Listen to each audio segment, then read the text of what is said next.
Hey guys, welcome to mental tricks. आज हम आपके ट्रिग्नोमेट्री का एक बहुत ही अच्छा सा क्वेश्चन लेकर आए हैं। चलिए उस क्वेश्चन को हम स्टार्ट करते हैं। क्वेश्चन क्या कहता है, if alpha plus beta equals to 90 degree and alpha equals to 2 beta, then cos square alpha plus sine square beta is equals to.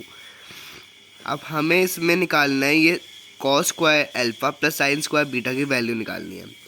अब हम इसमें क्या, पहले हम गिवन लिख लेते हैं। गिवन क्या है, हमें दे रखा है अल्फ़ा प्लस बीटा 90 डिग्री और अल्फ़ा इक्वल्स टू 2 बीटा। तो फिर अब आपको पता है कि अगर हमारे पास दो इक्वेशन है तो हम पर उसको सॉल्व करने के हमारे पास तीन मेथड्स होते हैं, सब्स्टिट्यूशन मेथड, एलिमिनेशन मेथड और क्रॉस मल्टीप्लिकेशन मेथड। तो हम आप कोई सा भी लगा सकते हो, मैं इसमें सब्स्टिट्यूशन मेथड लगा रहा हूँ। तो फिर दो इक्वेशन है, तो फिर अगर यूजिंग सब्स्टिट्यूशन मेथड, अब मैं इसमें सब्स्टिट्यूशन मेथड लगाता हूँ तो फिर हमें अल्फ़ा की वैल्यू गिवन है 2 बीटा। तो फिर हम पहली वाली इक्वेशन में अल्फ़ा की वैल्यू को पुट करते हैं। तो फिर 2 beta plus beta equals to 90 degree, 3 beta 90 degree, beta की वैल्यू आ जाएगी हमारे पास 30 डिग्री। तो फिर अब हमारे पास बीटा की वैल्यू 30 डिग्री आ गई।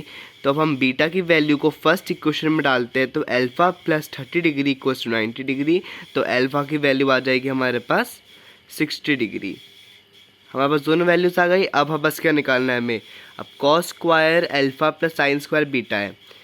तो फिर कॉस किसका है, अल्फ़ा, तो कॉस 60 डिग्री का होल स्क्वायर प्लस साइन, अब बीटा है तो कितना है 30, बीटा की वैल्यू 30 डिग्री का होल स्क्वायर। अब cos 60 की वैल्यू क्या होती है आपको पता है, cos 60 डिग्री होता है 1/2। तो फिर 1/2 का होल स्क्वायर प्लस साइन 30 भी 1/2 होता है, तो 1/2 का होल स्क्वायर। तो फिर हम इसको सॉल्व करते हैं। तो 1/4 प्लस 1/4 हमारे पास आ जाएगा 2/4। तो अब हम इसको लिख सकते हैं 1/2।